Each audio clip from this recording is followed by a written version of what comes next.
Assalamualaikum warahmatullahi wabarakatuh.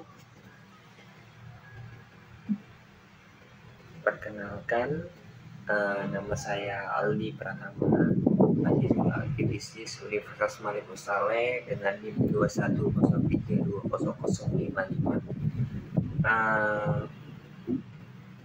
Tanpa memperpanjang perkenalan dan mukadimah, adapun tujuan saya membuat video ini adalah pemaparan materi mengenai pembibitan kelapa sawit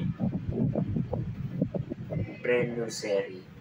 Nah, di mana subtopiknya adalah tahap awal pembibitan, kemudian persiapan lahan dan perawatan bibit. Baik, langsung saja ke pemaparannya.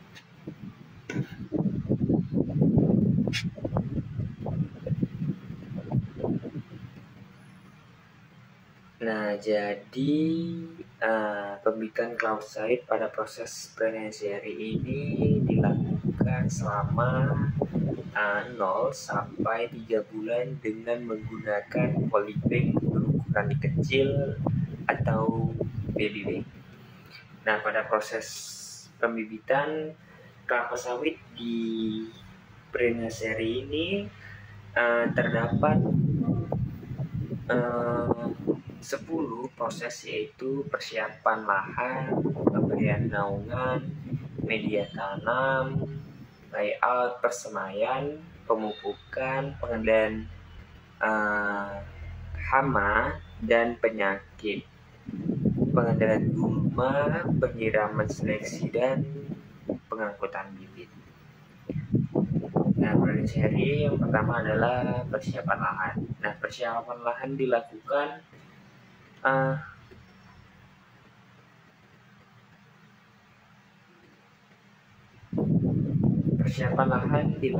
untuk menentukan lahan pembibitan.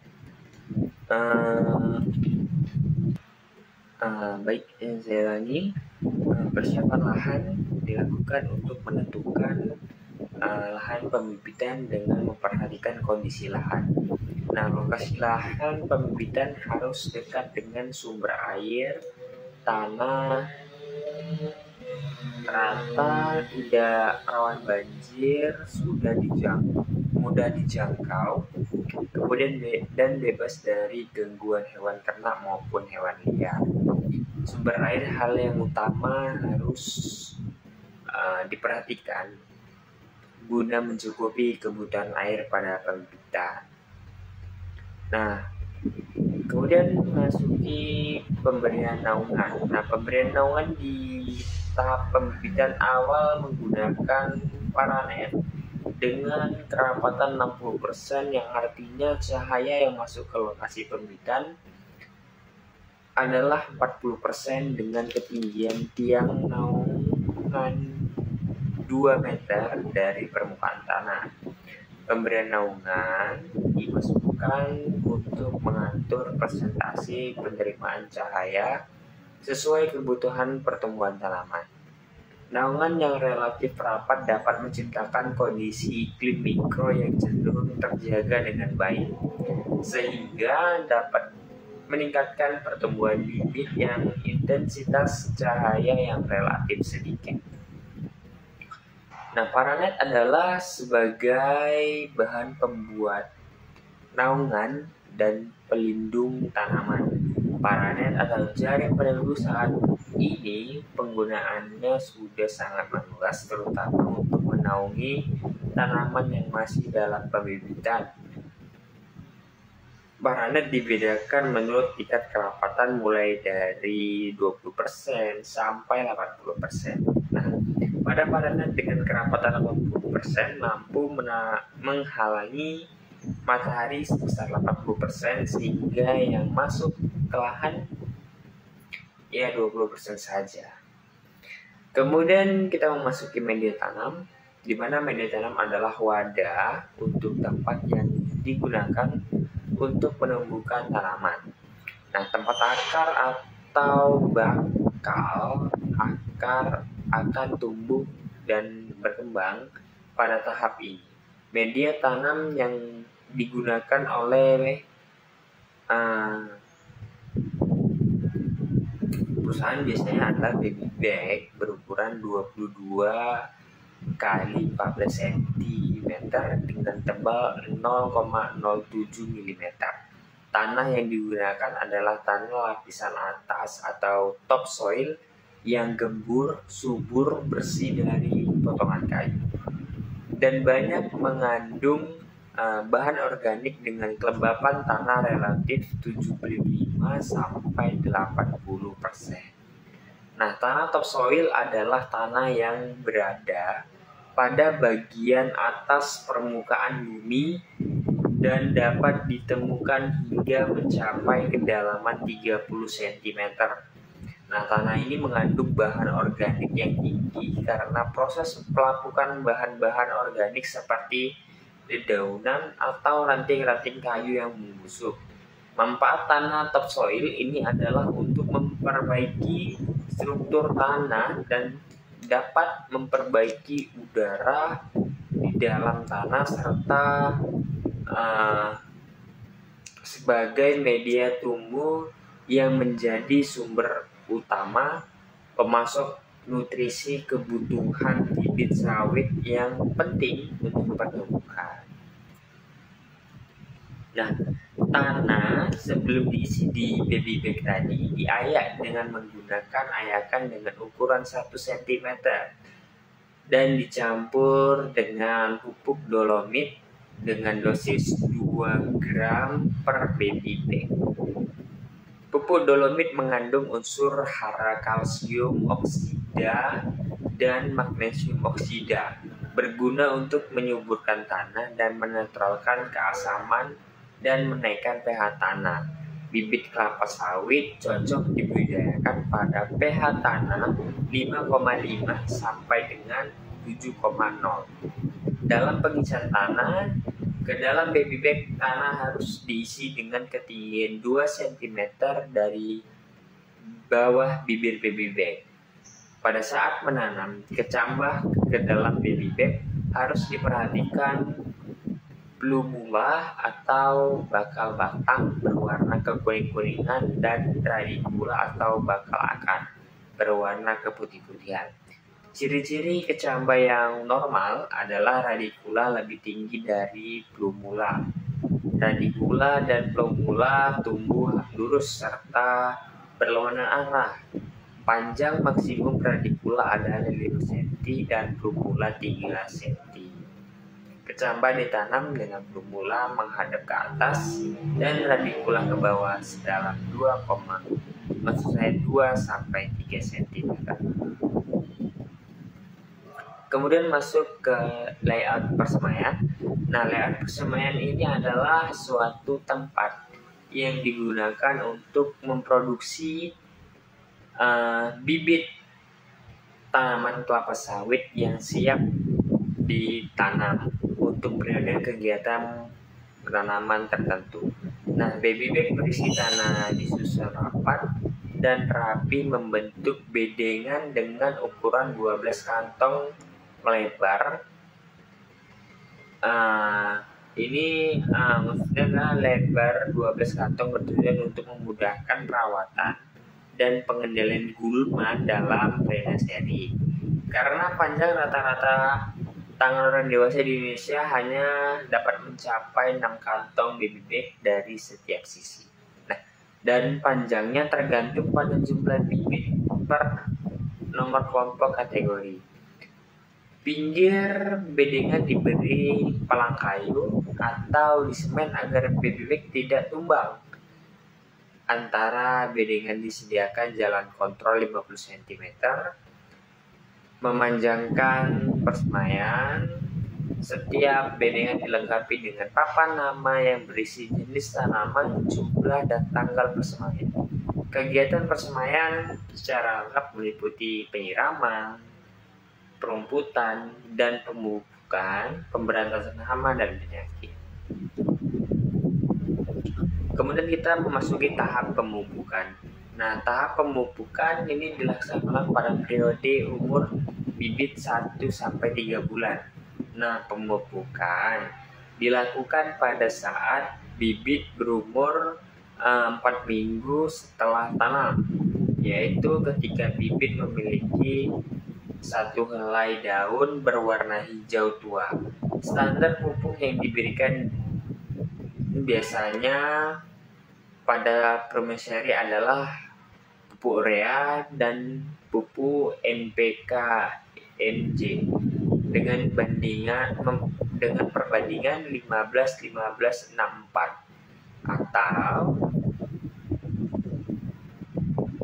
nitrogen 15%, fosfor sebanyak 15%, kalsium 6%, dan magnesium maksud saya tadi kaliumnya 6%, kemudian magnesiumnya 4%. Ini berperan penting untuk pertumbuhan dan melengkapi unsur hara sesuai dengan kebutuhan bibit kelapa sawit. Kandungan unsur hara yang terkandung di dalam NPK, MG, dan urea adalah sebagai mana yang saya jelaskan, di mana nitrogen ini sangat berguna dalam melakukan percepatan terhadap pertumbuhan dari tunas tanaman, sehingga banyak diperlukan dalam tahap pembibitan. Pertumbuhan dalam daun yang terjadi dalam fase vegetatif juga membutuhkan asupan unsur hara yang satu ini. Pertumbuhan dari bibit sawit bisa terhambat jika kekurangan unsur penting ini. Bibit sawit yang kekurangan unsur hara ini menyebabkan daun jadi berwarna hijau pucat dan kekuningan, tulang daun berubah warna menjadi kuning cerah, dan bibit menjadi kerdil. Contoh jenis pupuk yang mengandung unsur nitrogen yaitu pupuk urea dan NPK MG.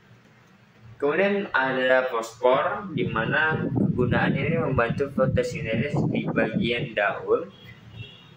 Bibit sawit yang kekurangan unsur hara ini menyebabkan bintik kuning di bagian daun. Biasanya terus menyebar hingga menyatu, bahkan bisa membuat seluruh bagian daun menjadi orange. Kemudian selanjutnya ada tadi kalium, di mana berguna untuk membantu meningkatkan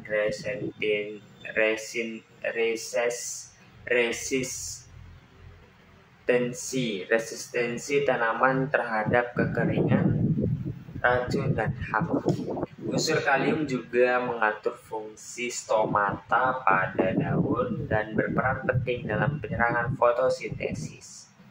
Bibit sawit yang kekurangan unsur hara ini menyebabkan daun seperti terbakar dan akhirnya gugur. Nah, selanjutnya terdapat magnesium, yang dimana ini kegunaannya untuk proses pembentukan klorofil, dan pengendalian tingkat keasaman dalam sel. Bibit sawit yang kekurangan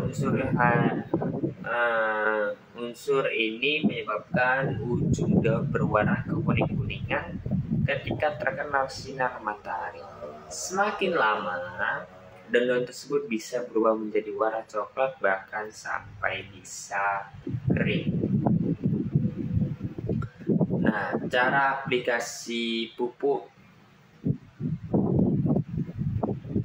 selalu dalam bentuk liquid atau cairan dengan cara menyiram larutan pupuk ke tanah ke dalam kantong.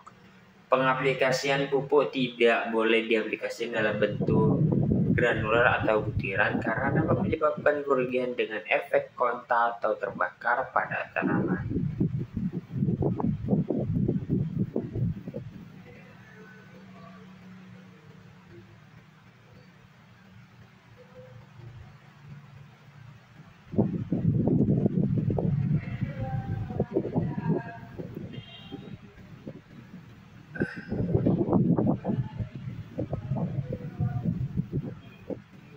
Kemudian beralih ke pengendalian hama dan penyakit, mana pengendalian hama dan penyakit pada pre-nursery dilakukan setiap 1 minggu sekali dengan menggunakan insektisida dan fungisida.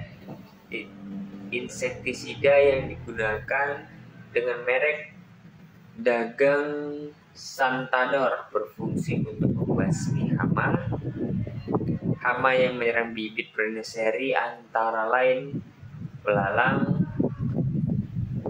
rhinitis, dan ulas kantong jenis NC atau Mahasena corbeti. Sedangkan fungisida yang digunakan dengan merek dagang Amistartop dan Skor 250 EC berfungsi untuk membasmi jamur. Nah, jamur yang sering muncul pada tahap pre-nursery ini adalah bercak pada daun atau Culfularia sp. Nah, dosis yang diberikan baik pada insektisida dan fungisida dengan merek dagang Santador, Amistartop, dan Skor 250 EC diberikan sebanyak 100 cc dalam 15 liter air. Kemudian masing-masing baby bag mendapatkan 2 cc untuk 1 kali pengendalian hama dan penyakit yang diaplikasikan dengan cara penyemprotan. Kemudian pengendalian gulma, di mana pembibitan harus tetap dijaga bebas dari gulma. Pengendalian gulma pada pre-nursery dilakukan dengan menyiangi gulma secara manual yang ada pada baby bag tanpa ada ketentuan waktu penyiangan, termasuk juga pekerjaan penambahan tanah dalam kantong bagi bibit-bibit yang terbuka, dasar banggol akar yang akarnya dan bibit yang goyong. Kemudian ada penyiraman, mana penyiraman di pre-nursery dilakukan 2 kali sehari, yaitu pagi dan sore hari dengan volume air 1 liter per baby bag atau hingga tanah menjadi jenuh. Penyiraman pada pagi hari dimulai pada pukul 7 sampai dengan pukul 8 dengan volume air 500 ml per baby bag. Sedangkan penyiraman air pada sore dilakukan pada pukul 4 sampai dengan pukul 5 WIB dengan volume air 500 ml per baby bag. Nah, penyiraman di pre-nursery secara manual dengan menggunakan selang dan gembur air. Penyiraman pada siang hari tidak dilaksanakan karena pada siang hari proses penguapan tanaman sangat tinggi. Air yang cepat menguap akan membuat komponen mineral atau zat terlarut lainnya yang sebelum terkandung dalam air siraman akan tertinggal di permukaan daun dan bagian tanaman lainnya. Hal ini tidak baik bagi tanaman dan dapat membuat tanaman mati. Jika sore hari hujan dengan curah hujan lebih dari 10 mm, maka di pagi hari tidak perlu dilakukan penyiraman. Kemudian pada seleksi, di mana seleksi bibit maksud adalah mengidentifikasi dan mengeliminasi bibit yang abnormal ataupun bibit yang terkena penyakit dan mempertahankan bibit yang benar-benar sehat, normal, dan bermutu baik. Seleksi di Pioneer Seri dilakukan dengan 2 tahapan. Tahap 1, umur 6-8 minggu dilakukan seleksi bibit abnormal seperti 2 bibit yang tumbuh dalam 1 baby bag dan bibit yang terkena penyakit seperti bercat coklat pada daun dan daun dengan strip kuning atau chimera. Kemudian di tahap 2, sesaat sebelum dipindahkan ke polybag, umur 3 bulan mengalami pertumbuhan lebih rendah atau pendek dari standar usianya. Bibir tegak atau bibit jantan, kemudian 2 bibit yang tumbuh dalam 1 baby bag, dan bibit yang terkena penyakit tadi atau chimera. Kemudian hasil seleksi bibit yang abnormal akan dimusnahkan kecuali bibit yang tumbuh dalam 1 baby bag. Bibit tersebut akan dilakukan pengenalan dengan cara memisahkan bibit dan memindahkannya ke masing-masing baby bag yang baru. Kemudian hasil seleksi bibit yang terkena penyakit akan dipindahkan ke karantina untuk melakukan perawatan secara intensif. Jika bibit tidak sembuh, maka bibit akan dibuang dan dibakar. Tujuannya untuk memusnahkan dari penyakit yang tidak baik seperti jamur. Kemudian terdapat pengangkutan bibit, di mana bibit yang lolos seleksi selanjutnya dipindahkan ke lokasi main nursery atau tempat pembibitan utama. Pengangkutan bibit nursery menggunakan mobil pickup dengan atau dengan alat-alat yang sesuai yang bisa memuat si baby bag tadi. Kemudian pengangkutan bibit dilakukan secara hati-hati agar bibit sampai ke lokasi nursery tanpa mengalami kerusakan. Mungkin hanya sedikit yang saya sampaikan mengenai pembibitan kelapa sawit di Pioneer Seri, di mana tadi terdapat beberapa seperti persiapan lahan, kemudian perawatan hingga di awal tadi ada tahap awal pembibitan. Baik, mungkin hanya itu yang saya sampaikan. Selanjutnya akan saya paparkan mengenai seri. Baik, see you di video selanjutnya. Saya akhiri. Assalamualaikum warahmatullahi wabarakatuh. Assalamualaikum warahmatullahi wabarakatuh.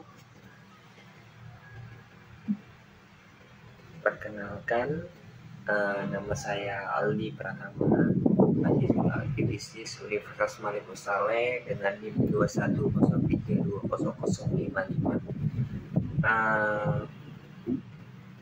Tanpa memperpanjang perkenalan dan mukadimah, adapun tujuan saya membuat video ini adalah pemaparan materi mengenai pembibitan kelapa sawit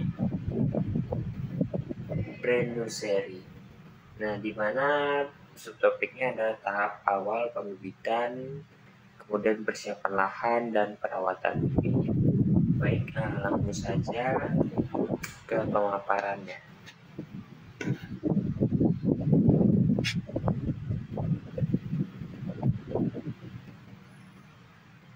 Nah, jadi pembibitan kelapa sawit pada proses Pioneer Seri ini dilakukan selama 0 sampai 3 bulan dengan menggunakan polybag berukuran kecil atau baby bag. Nah, pada proses pembibitan kelapa sawit di Pioneer Seri ini terdapat 10 proses, yaitu persiapan lahan, pemberian naungan, media tanam, layout, persemaian, pemupukan, pengendalian hama dan penyakit. pengendalian gulma, penyiraman seleksi, dan pengangkutan bibit.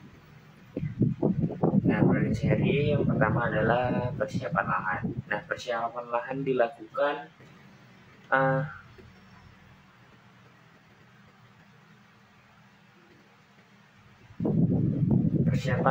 dilakukan untuk menentukan lahan pembibitan.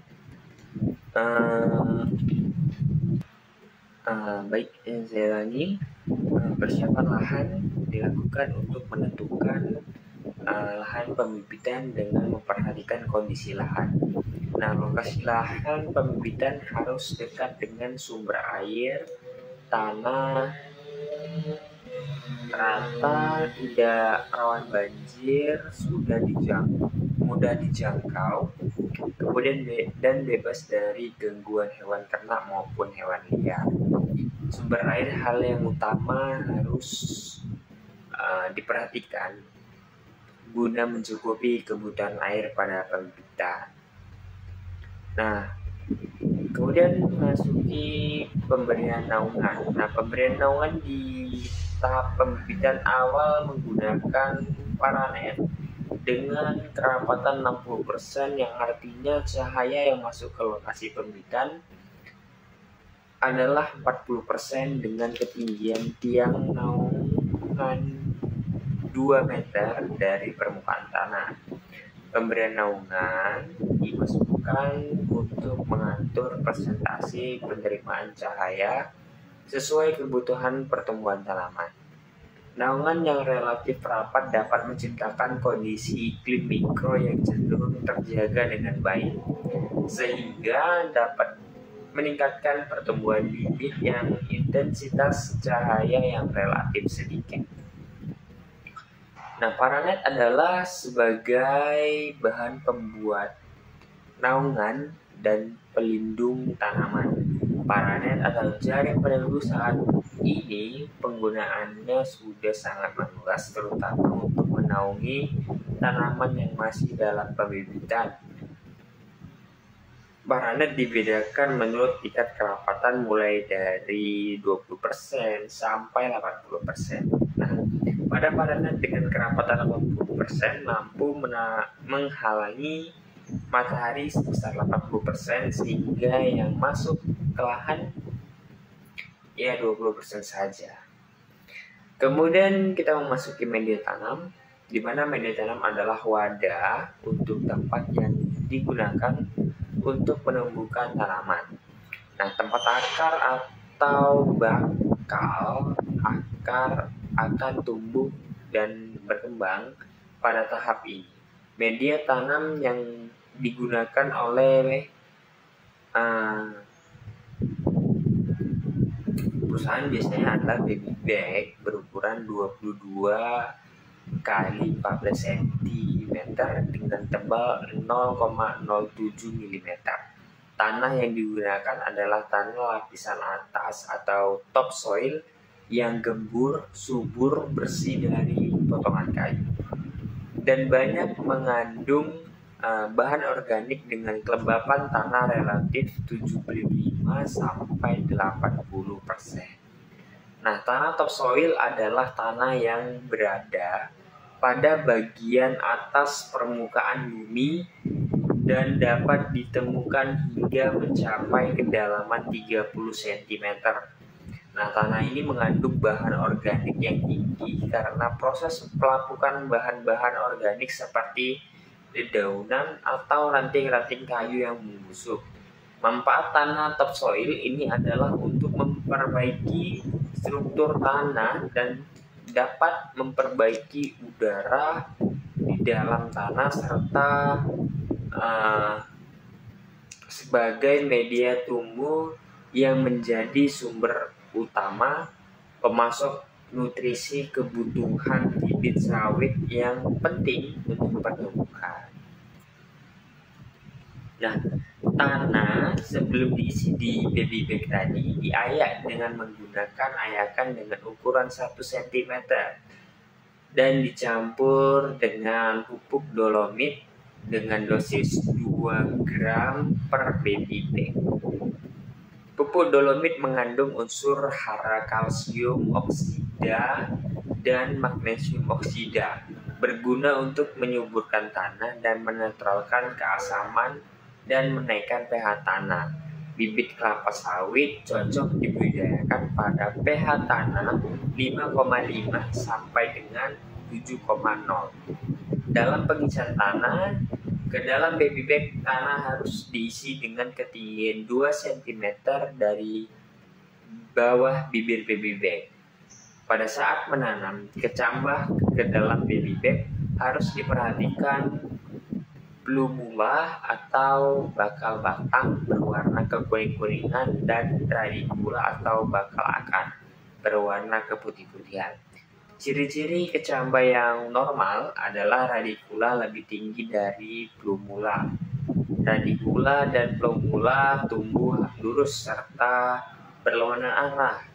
Panjang maksimum radicula adalah 5 cm dan plumula 3 cm. Kecambah ditanam dengan plumula menghadap ke atas dan radicula ke bawah sedalam 2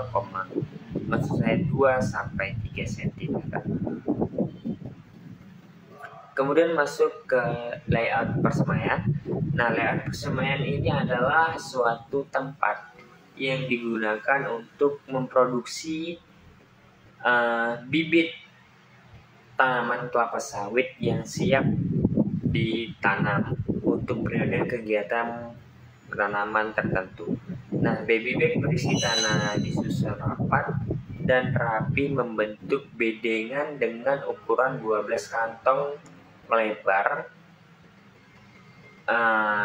Ini maksudnya lebar 12 kantong bertujuan untuk memudahkan perawatan dan pengendalian gulma dalam drainase.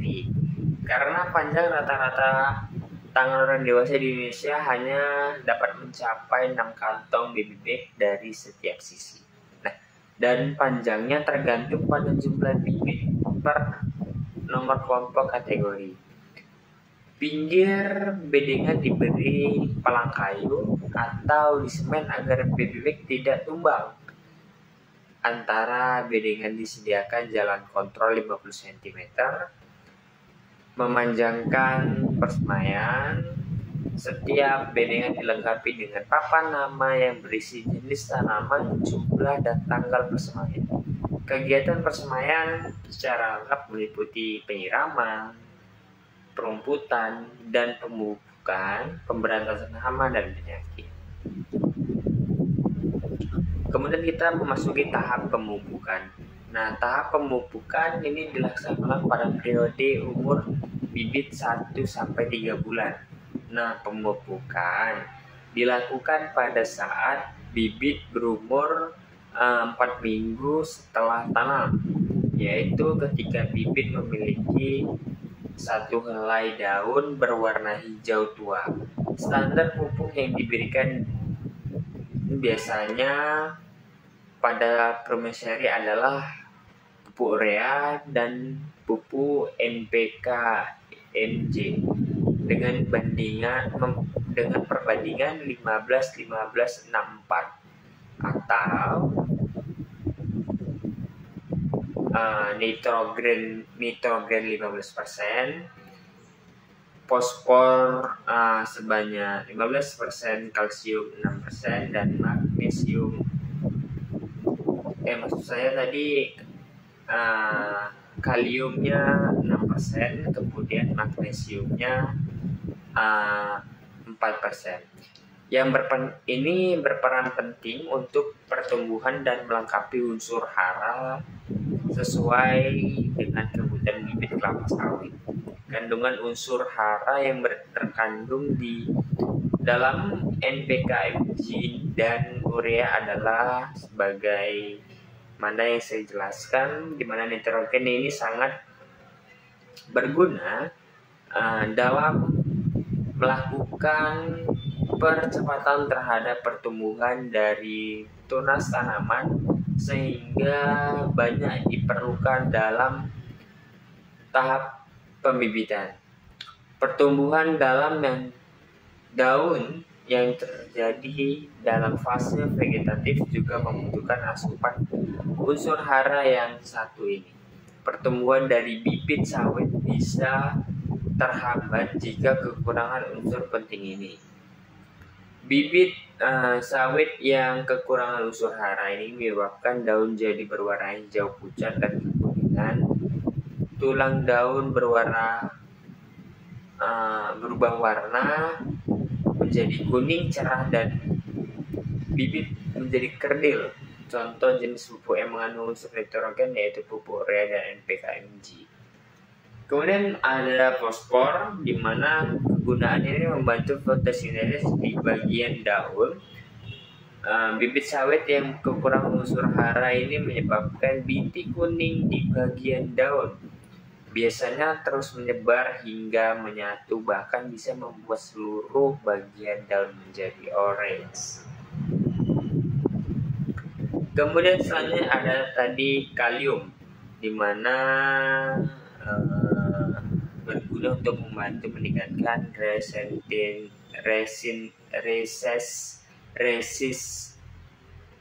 resistensi tanaman terhadap kekeringan, racun, dan hama. Unsur kalium juga mengatur fungsi stomata pada daun dan berperan penting dalam penyerangan fotosintesis. Bibit sawit yang kekurangan unsur hara ini menyebabkan daun seperti terbakar dan akhirnya gugur.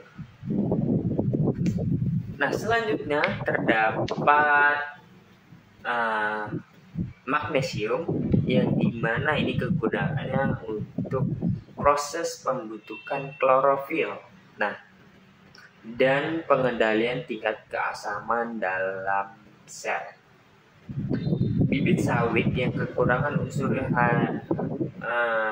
unsur ini menyebabkan ujung daun berwarna kekuning-kuningan ketika terkena sinar matahari.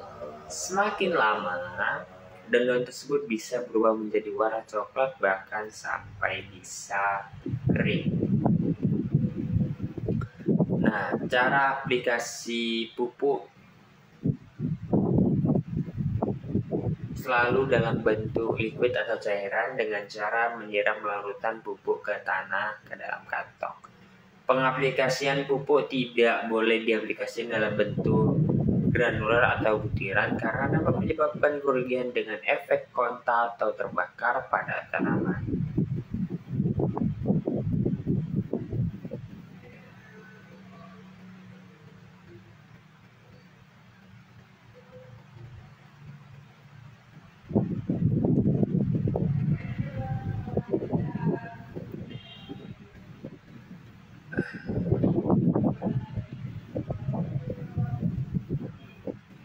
Kemudian beralih ke pengendalian hama dan penyakit. Mana pengendalian hama dan penyakit pada pre-nursery dilakukan setiap 1 minggu sekali dengan menggunakan insektisida dan fungisida. Insektisida yang digunakan dengan merek dagang Santador berfungsi untuk membasmi hama yang menyerang bibit pre-nursery antara lain belalang, orisitis, dan ulas kantong jenis NC atau Mahasena corbeti. Sedangkan fungisida yang digunakan dengan merek dagang Amistartop dan Skor 250 EC berfungsi untuk membasmi jamur. Nah, jamur yang sering muncul pada tahap pre-nursery ini adalah bercak pada daun atau Culfularia sp. Nah, dosis yang diberikan baik pada insektisida dan fungisida dengan merek dagang Santador, Amistartop, dan Skor 250 EC diberikan sebanyak 100 cc dalam 15 liter air. Kemudian masing-masing baby bag mendapatkan 2 cc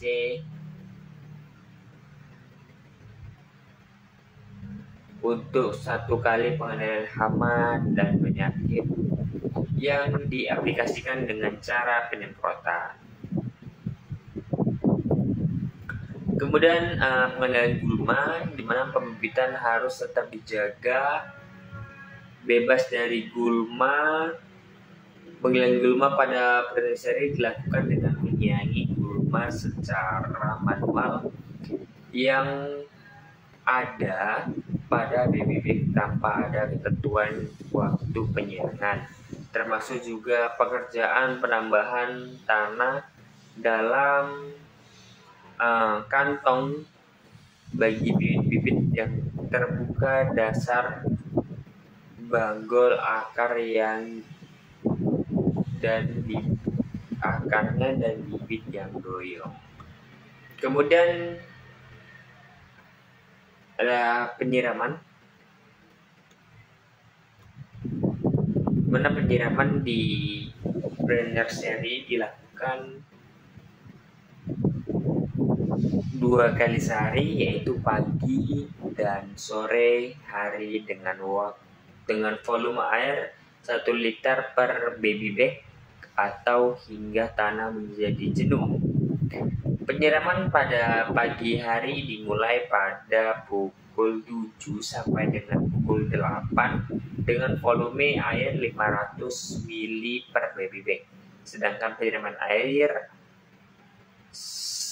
pada sore dilakukan pada pukul 4 sampai dengan pukul 5 WIB dengan volume air 500 ml per baby bag. Nah, penyiraman di pre-nursery secara manual dengan menggunakan selang dan gembur air. Penyiraman pada siang hari tidak dilaksanakan karena pada siang hari proses penguapan tanaman sangat tinggi. Air yang cepat menguap akan membuat komponen mineral atau zat terlarut lainnya yang sebelum terkandung dalam air siraman akan tertinggal di permukaan daun dan bagian tanaman lainnya. Hal ini tidak baik bagi tanaman dan dapat membuat tanaman mati. Jika sore hari hujan dengan curah hujan lebih dari 10 mm, maka di pagi hari tidak perlu dilakukan penyiraman. Kemudian pada seleksi, di mana seleksi bibit maksud adalah mengidentifikasi dan mengeliminasi bibit yang abnormal ataupun bibit yang terkena penyakit dan mempertahankan bibit yang benar-benar sehat, normal, dan bermutu baik. Seleksi di pre-nursery dilakukan dengan 2 tahapan. Tahap 1, umur 6 sampai 8 minggu dilakukan seleksi bibit abnormal seperti 2 bibit yang tumbuh dalam 1 baby bag dan bibit yang terkena penyakit seperti bercat coklat pada daun dan daun dengan strip kuning atau chimera. Kemudian di tahap 2, sesaat sebelum dipindahkan ke polybag, umur 3 bulan mengalami pertumbuhan lebih rendah atau pendek dari standar usianya. Bibir tegak atau bibit jantan, kemudian 2 bibit yang tumbuh dalam 1 baby bag, dan bibit yang terkena penyakit tadi atau chimera. Kemudian hasil seleksi bibit yang abnormal akan dimusnahkan kecuali bibit yang tumbuh dalam 1 baby bag.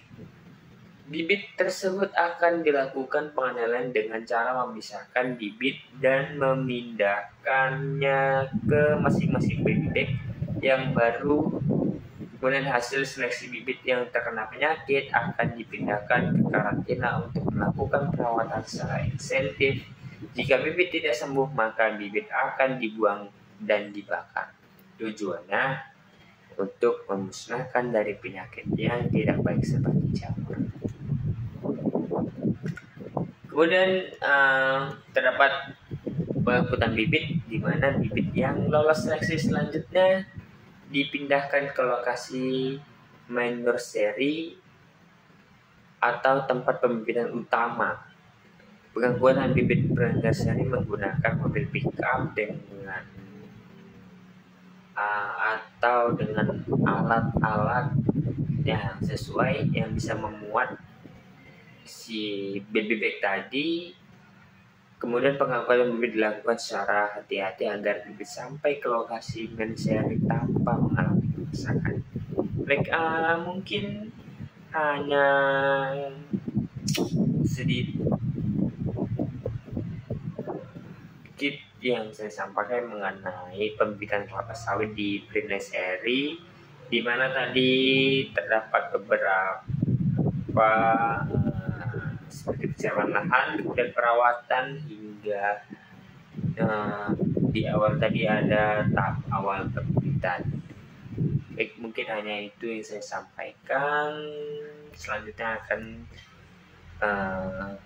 saya paparkan mengenai nursery. Baik, see you di video selanjutnya. Saya akhiri. Assalamualaikum warahmatullahi wabarakatuh.